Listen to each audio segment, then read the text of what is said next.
we need is another incident on set where somebody didn't check, the ammunition, whether it's live or a dud. Definitely. And thank God we have people like you on sets. And I actually went shooting with Paul. It was an amazing experience. I felt very safe. He, made everyone very calm, and honestly learned a lot very quickly too. Yeah. With that being said, I think actors should do this, but just explain why actors should, I mean, it's several reasons, right? And look, and one of the things, the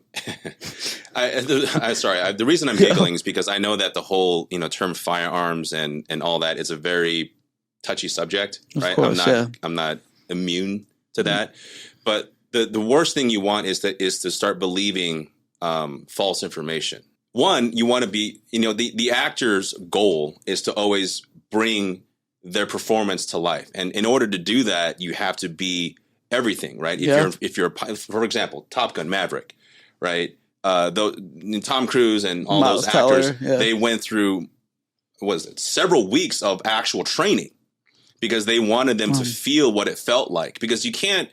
It's one thing to act on camera, but it's another thing to feel it and know what it felt like to kind of draw that in the moment to kind of put that on screen.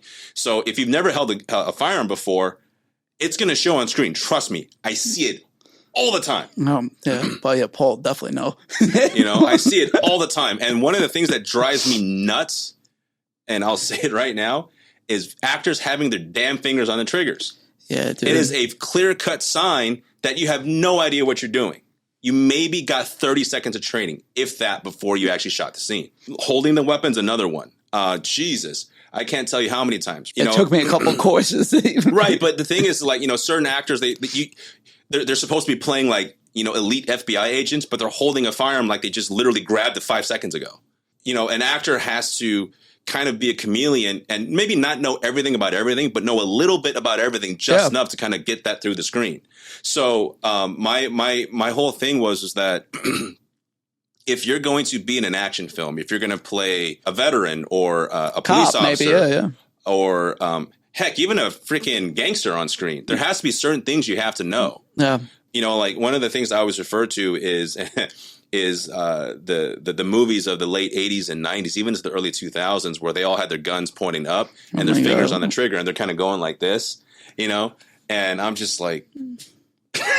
So funny. Obviously, it's not going to be totally realistic because, being on set and working with the actors and working with the director and kind of where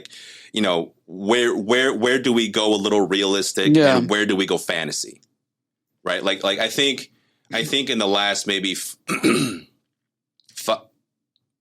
5-6 years, I think the best combination that I've ever seen, and again, I'm just my opinion, I don't want people hating me for this, is John Wick. Well, yeah. I mean, Keanu Reeves probably put in the time and I've also seen him train in real life, and I've watched his YouTube videos. He's good. Yeah. He's really good. Yeah. And, I've watched how he maneuvers. I watch how he transitions. I watch his trigger, his finger discipline with the trigger.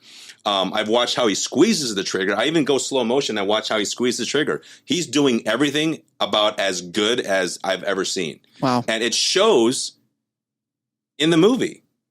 Yeah, it can't beat that. Yeah, the training goes a long way. That does. Yeah, obviously he's put a lot of time in, his trainers, the whole nine.